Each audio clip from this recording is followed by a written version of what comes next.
ஓம் சாய்ராம், ஜெய் சாய்ராம். என் அன்பு குழந்தையே, என்னை நம்பி வந்த உன்னை நான் என்றும் கைவிட மாட்டேன். உனக்கும் உன் குடும்பத்திற்கும் நானே பாதுகாவலன். இனி உன்னை பற்றியோ உன் குடும்பத்தை பற்றியோ நீ கவலைப்படாதே. எல்லாம் நான் பார்த்து கொள்கிறேன். என் அன்பு குழந்தையே, நீ முதலில் மனதை அடக்கு. மனம் தடுமாறுகிறது, எப்போதும் அலைப்பாய்ந்தபடியே இருக்கிறது. இதை அடக்கி நிலைப்படுத்தும் வழி என்ன? நம் மனம் எப்பொழுதும் எதை பற்றியேனும் சிந்தித்து கொண்டே இருப்பதால் தெளிவான முடிவுகளை எடுக்க முடியாமல் தடுமாறும். குறிப்பாக சின்ன சின்ன விஷயம் அவ்வப்போது நடக்கும். அதை பற்றியே பெரிதாக விரிவுபடுத்தி பார்ப்பதுதான் மனதின் இயல்பு. உதாரணமாக, யாராவது நம்மை திட்டிவிட்டால் பதிலுக்கு நம்மால் திட்ட முடியாத போது நேரில் கூனி குறுகிவிட்டு அவருக்கு பின்னால் அவரை மனதிற்குள் அதிகமாக திட்டுவது போல், அடிப்பது போல, கொள்வது போல கற்பனை செய்து தன்னை ஒரு பெரிய கதாநாயகனாக காட்டிக்கொண்டு ஒரு பெரிய கதையை பின்னிக் கொண்டிருப்போம். பொறாமை, சந்தேகம், அவமதிப்பு, கோபம், பயம், அவமானம், பேராசை, தற்பெருமை, கட்டுப்படுத்த முடியாமல் வளவளவென பேசுதல் போன்ற உணர்ச்சிகள் நம்மை தாக்கும்போது மனம் அதிலேயே உழன்று அதில் ஏதோ தீர்வை காண்பது போல தன்னிலே உழன்று கொண்டிருக்கும். உணர்ச்சியை கட்டுப்படுத்த முடியாத போது அதை வெளிப்படுத்தி விடுவோம். மற்ற சமயங்களில் எல்லாமே மனதிற்குள் தான் அரங்கேற்றமாகும். இதனால் தான் மனம் நிலை கொள்ளாமல் தவிக்கிறது. இதை அடக்க வேண்டும். எப்படி அடக்குவது? முழுமையாக அந்த எண்ணங்கள், சிந்தனைகள் உங்களை கடந்து போகட்டும் என விட்டுவிட வேண்டும்.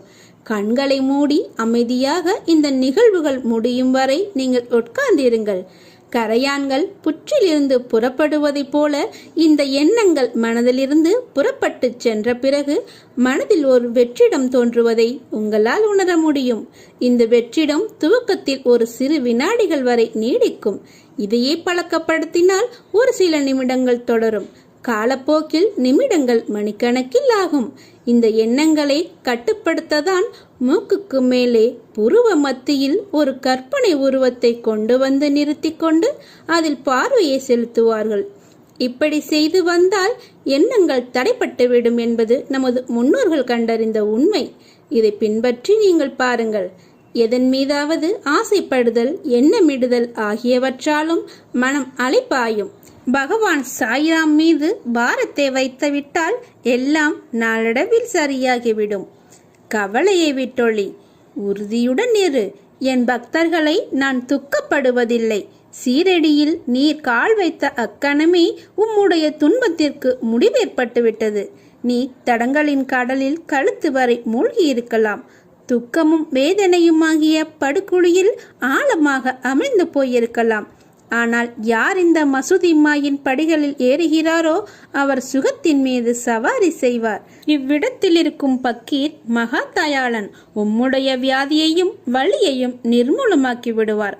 அனைவரின் மீதும் கருணை கொண்ட இந்த பக்கீர் அன்புடன் உம்மையும் பாதுகாப்பார். எந்த ஜென்மத்தில் என்ன புண்ணியம் செய்தாயோ நான் உனக்கு குருவாக வந்திருக்கிறேன். நீ பாபாவின் பாதுகாப்பில் இருக்கிறாய். நீ செய்த பாவங்களை போக்கவும் உனது பாரத்தை முழுவதுமாக சுமப்பதற்காகவும் நீ படும் வேதனையிலிருந்து உன்னை விடுவிக்கவும் எதை எதை இழந்தாயோ அதை மீண்டும் பெறுவதற்காகவும் உன்னை முழுவதுமாக புரிந்து கொள்ளாமல் தவறாக நினைத்து உன்னை விட்டு நெடுதூரம் சென்றவர்களுக்காகவும் நான் உனது குருவாகவும் நீ எனது பக்தனாகவும் இருக்கிறாய். உனது கர்ம பலன்களை விலக்கி உனது துயரங்களை போக்கி தக்க சமயத்தில் அனைத்தும் உன்னை தேடி வர செய்து அனைவரும் வியக்கும் வண்ணம் வாழ்க்கையில் உன்னை உயர்த்தப் போகிறேன். கவலைப்படாமல் இரு. அப்பா நான் இருக்கிறேன். கலங்காதே. எதற்காகவும் எப்பொழுதும் கலங்காதே. மகிழ்ச்சியாக இரு. கால நேரம் எல்லாமே உன்னை தேடி வந்து கொண்டிருக்கிறது. பொறுமையாக இரு. மனம் தளராதே. அப்பா நான் இருக்கிறேன். ஒருவர் வாழ்வில் சத்குருவின் பாதுகாப்பு என்பது மிகவும் வலிமை வாய்ந்த படைக்கலாகும். ஏனெனில் தன் குழந்தைகளை காப்பதற்காக சத்குரு எந்த அளவுக்கு எந்த உறவில் செல்வார் என்பதை யாராலும் கற்பனை செய்து கூட பார்க்க முடியாது. எந்த உருவத்தில் வேண்டுமானாலும் செல்வார். இருக்கும் வரை சந்தோஷமாக இருப்போம் என்ற எண்ணத்தை விட்டுவிடு. ஏனெனில் நடந்ததும் நடப்பதும் நடக்கப் போவதும் இறைவனின் கையில். எனவே தூய்மையான எண்ணம், தூய்மையான செயல்களுடன் இறைவனை சரணடை. இருப்பதைக் கொண்டு நிம்மதியாக வாழ பழகு. சதா காலமும் சாய்ராம் என்ற நாமத்தை உச்சரித்து அவன் நினைவில் வாழு. என் வாக்கு நான் சீரடியிலிருந்து சொல்கிறேன். துவாரகமாயில் உட்கார்ந்து கொண்டு சொல்கிறேன். இந்த துணியின் மீது சத்தியம் செய்து சொல்கிறேன். என் வாக்கு என்றுமே பொய்யாகாது. நான் சொல்வது நிச்சயமாகவே நடக்கும். உன்னை விட்டு விலகி போன உறவுகள் எல்லாம் உன்னை தேடி வரும். உன்னுடைய பிள்ளைகளின் நலன் நன்றாக இருக்கும். நீ கேட்டது எல்லாமே உனக்கு கிடைக்கும். நீ கேட்டது கேட்டதுபடியே கிடைக்கும். நீ விரும்பியது விரும்பியபடியே நடக்கும். நீ கொஞ்சம் பொறுமையாகத்தான் இருக்க வேண்டும். நீ இப்போது கோவப்படுவது உனக்கும் நல்லதல்ல, உன்னுடைய எதிர்காலத்திற்கும் நல்லதல்ல. நான் எனது அதிசயத்தை நிகழ்த்தப் போகிறேன். அனைத்தையுமே ஜெயமாக்கப் போகிறேன். நீ செய்ய வேண்டியது நம்பிக்கையுடன், என் மீது நம்பிக்கையுடன் பொறுமையாக இருக்க வேண்டும். அவ்வளவு மட்டும்தான். ஏன் எல்லோரிடத்திலும் நீ பாசத்தை வைத்து உன்னை நீயே வெறுத்து கொண்டிருக்கிறாய்? வெறுக்கும் அளவுக்கு போகிறாய். மற்றவர்களிடம் எதையுமே நீ எதிர்பார்க்காதே. அது அன்பாக இருக்கட்டும், பொருளாக இருக்கட்டும், பணமாக இருக்கட்டும், எதையுமே அடுத்தவரிடமிருந்து எதிர்பார்க்காதே. கிடைக்காத அன்புக்காக நீ ஏங்கி தவிக்கிறாய். உன் சுயமரியாதை அங்கு பொதிந்து போகும். யார் உன்னிடம் இருக்கிறார்களோ இல்லையோ, உன் சாயப்பா உன்னுடன் எப்போதுமே உன் நிழலாக இருந்து கொண்டே இருப்பேன். உனக்கு எது தேவையோ அதை என்னிடமிருந்தே நீ பெற்றுக்கொள். யாரிடமும் போய் உன்னை கையேந்த நான் விடமாட்டேன். கையேந்தும் நிலைக்கும் நான் உன்னை வைக்க மாட்டேன். கவலைகளை நினைத்து வாழ்ந்தால் கண்ணீர் மட்டும்தான் சிந்த முடியும் உன்னால். நீ கண்ணீரோடு வாழ வேண்டும் என்று நினைக்கிறாயா, இல்லை ஆனந்தமாக நீ வாழ வேண்டும் என்று நினைக்கிறாயா? சிந்தித்து நீயே முடிவு செய்து கொள். அதுவே நீ கடவுளை நம்பி வாழ்ந்தால் நல் வாழ்க்கையை உன்னால் வாழ முடியும். நன்றாக சிந்திக்க முடியும். உன் வாழ்க்கையை எப்படி அமைத்து கொள்ளலாம் என்ற எதிர்காலமும் உன் கண்ணில் புலப்படும். இறந்த காலத்தையே நினைத்து வேதனை கொள்வதை விட இனி வரும் காலங்களை நினைத்து நிம்மதி கொள். உன் சாயப்பா நான் இருக்கிறேன். உன் சாயி உனக்காக இருக்கிறேன். உன் எதிர்காலத்தை நல்ல முறையில் உருவாக்கி தருவதற்காக நான் இங்கு போராடி கொண்டிருக்கிறேன். நீ பயமின்றி சந்தோஷமாக இரு. துணிந்து இறங்கு. எல்லாவற்றையுமே தைரியமாக செய். உங்கள் பேராசையை நீங்கள் முழுமையாக விட்டொழித்தாலன்றி மெய்யான இறைவனை நீங்கள் அடைய முடியாது. பேராசையை வைத்துக்கொண்டு எதையுமே செய்ய முடியாது. பிரார்த்தனை என்பது நல்லதே, அது பக்தியை அதிகரிக்க செய்யும். ஆனால் நடந்த சம்பவங்களை எடுத்துக்கொண்டால் தன் பக்தனுக்கு எது நன்மையோ அதை மட்டுமே பாபா அளித்து கொண்டிருக்கிறார். அதை மட்டும்தான் நானும் உனக்கு அளிப்பேன். நீ நீயாக இரு. உனக்கு வேண்டியது தானாக வரும். உன் சாயப்பா நான் அதை உனக்கு வாங்கி தருகிறேன். நல்லதே நடக்கும். நான் உனக்காக உன் வேண்டுதல் பலிப்பதற்காக சீரடியிலிருந்து நேரடியாக இதை கூறுகிறேன். இதை கேள், நிச்சயம் பலித்துவிடும். உன்னுடைய வேண்டுதல் நிச்சயம் பலிக்கும். எதை கேட்டு நீ என்னிடம் வந்தாயோ வெகு விரைவில் அதை உன்னை வந்து சேரும். நீ துக்கப்படுவதால் எதுவும் உடனடியாக மாறப்போவதில்லை. வாழ்க்கையில் இன்பமாக தோன்றும் எதுவும் இன்பமல்ல. துயரம் என்று நீ வருந்துவது நிலையான துன்பமல்ல. நான் உன்னோடு தான் இருக்கிறேன். நீ கால் வைக்கும் ஒவ்வொரு தீய நிகழ்வுகளிலிருந்தும் உன்னை நான் காத்து வருகிறேன். எங்கே இப்பொழுதும் நான் கஷ்டப்பட்டு கொண்டேதான் இருக்கிறேன் என்கிறாயா? உன் வாழ்வில் நடந்த சில விஷயங்களை நீ நினைவுபடுத்தினால் உனக்கு நிச்சயம் புரியும் எங்கெல்லாம் நான் உன்னை காத்தேன் என்று.